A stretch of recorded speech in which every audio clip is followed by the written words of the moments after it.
It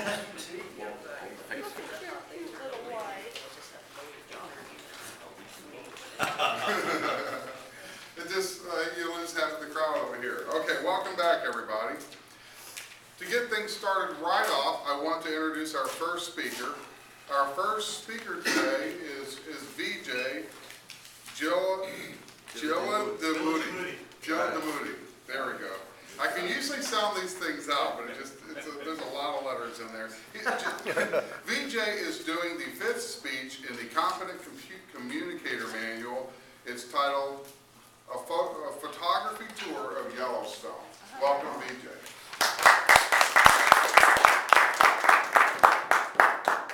Thanks a lot, Mr. Toastmaster.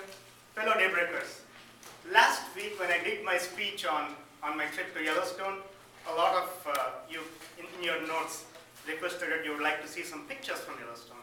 So I decided I'll do one more speech today. That's what it is. That's the first picture. Whenever my wife and I go anywhere, we normally tend to it's a tradition for us to take a picture with the name of the park. So that's me and my wife with the name of the park.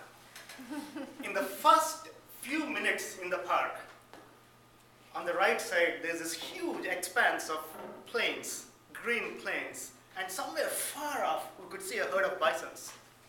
So immediately we rushed, we took our telephoto lenses, our binoculars, and started looking closely, straining our eyes, and we could get to see very good views of the bisons. So after a few minutes, we were all very happy. That's what we got to see. We were very happy to see those bisons, the cows and everything, and we packed all the stuff up and we were ready to leave. And we turned to the left. Right there, 10 feet from us, we saw a herd of bisons. I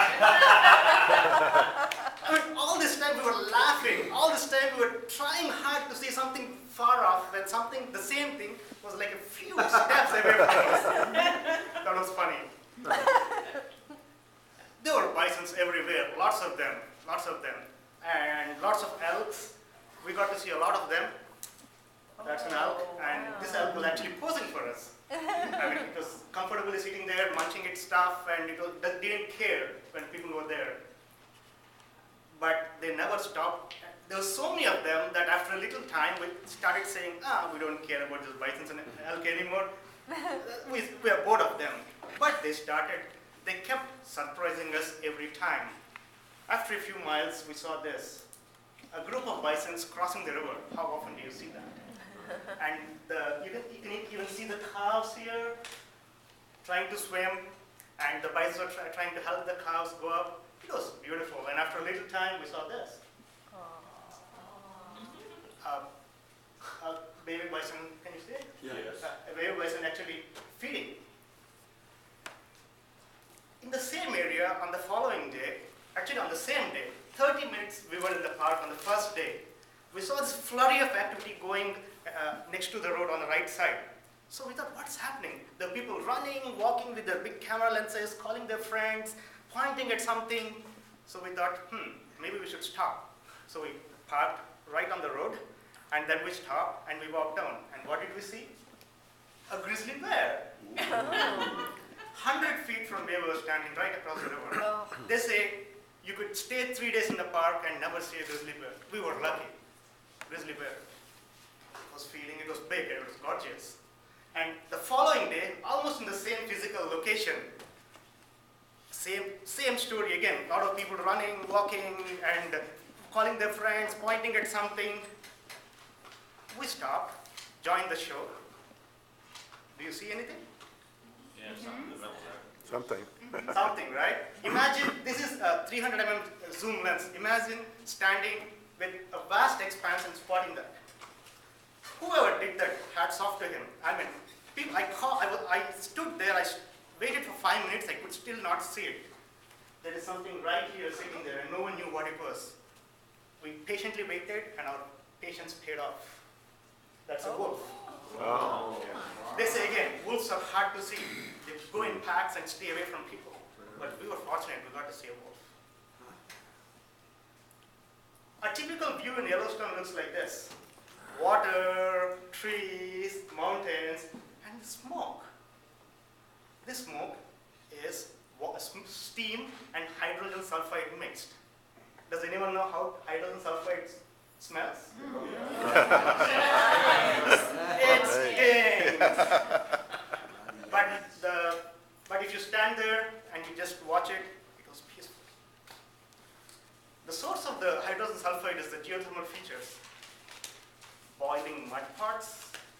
Actually, the mud is boiling there. You can see that all going up. If there is not enough pressure, that's what the mud pot looks like. It's probably call it a bubbling mud pot. Not the egg. Yeah, it looks like an egg. It smells like an egg too. That's a hot spring. Wow. The color, this picture doesn't make justice to the color. The color is dark blue, and there are shades of green and blue outside. You can't see it in the picture, but the color is because of the metals inside the water. This is a geyser. Even this is all the smoke you see is probably mostly because of this. This Old Faithful, the most popular geyser that emanates every 80 minutes.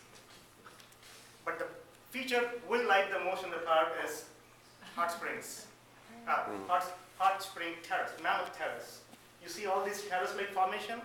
That's actually deposits of limestone from the hot spring. And we are probably about 300 feet from the road, and if you see in the horizon, it actually dips off to the ground. And the whole mound, the whole hill was formed because of the limestone deposits. You see the colors there? Those colors are because of bacteria. See the colors? The water brings bacteria, and the bacteria gives it the color.